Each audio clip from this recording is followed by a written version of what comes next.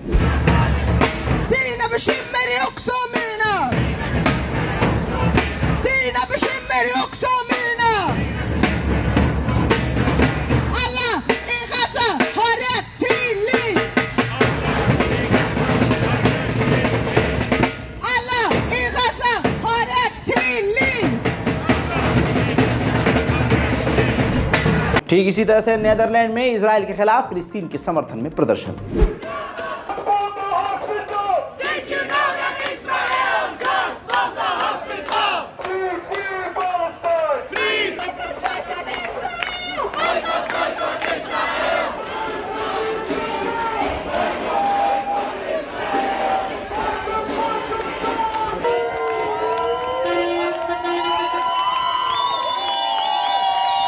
ठीक ऐसे ही जॉर्डन में भी इजराइल के खिलाफ जोरदार प्रदर्शन जारी हैं।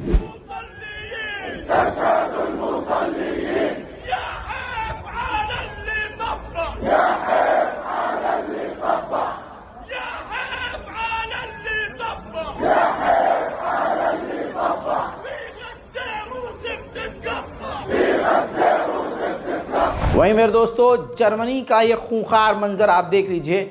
जर्मनी में फिलिस्तीन के समर्थन में उतरे हुए प्रदर्शनकारियों को जर्मनी की पुलिस ने बुरी तरह से मार पीट कर गिरफ्तार किया है। ठीक इसी तरह से बर्तानिया में फिलिस्तीन के लिए जोरदार प्रदर्शन जारी हैं।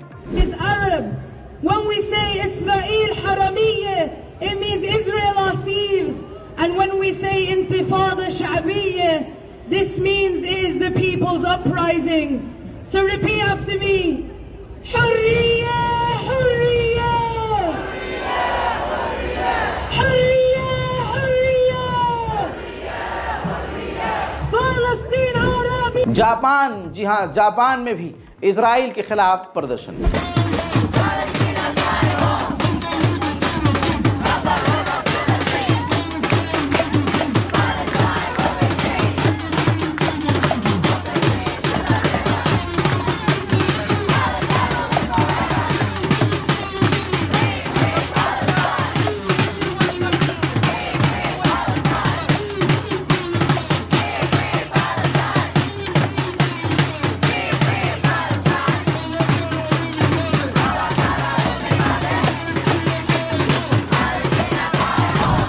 वहीं मेरे दोस्तों मलेशिया भी इजराइल से बुरी तरह से चिढ़ा हुआ है।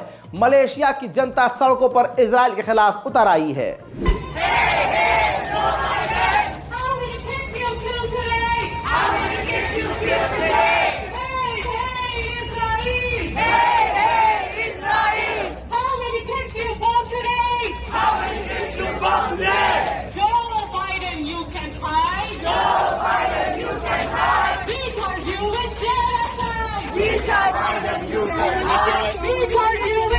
अब आप समझ लीजिए आंकड़ा यह है कि गाजा की 1.8% आबादी को इजराइल मिटा चुका है। हाल इतना बुरा है कि अब लोग बिल्डिंगों और खंडरों में अपने आप को सेफ महसूस गाजा में नहीं कर रहे हैं। अब वो खुले आसमान के नीचे सोने पर मजबूर हैं।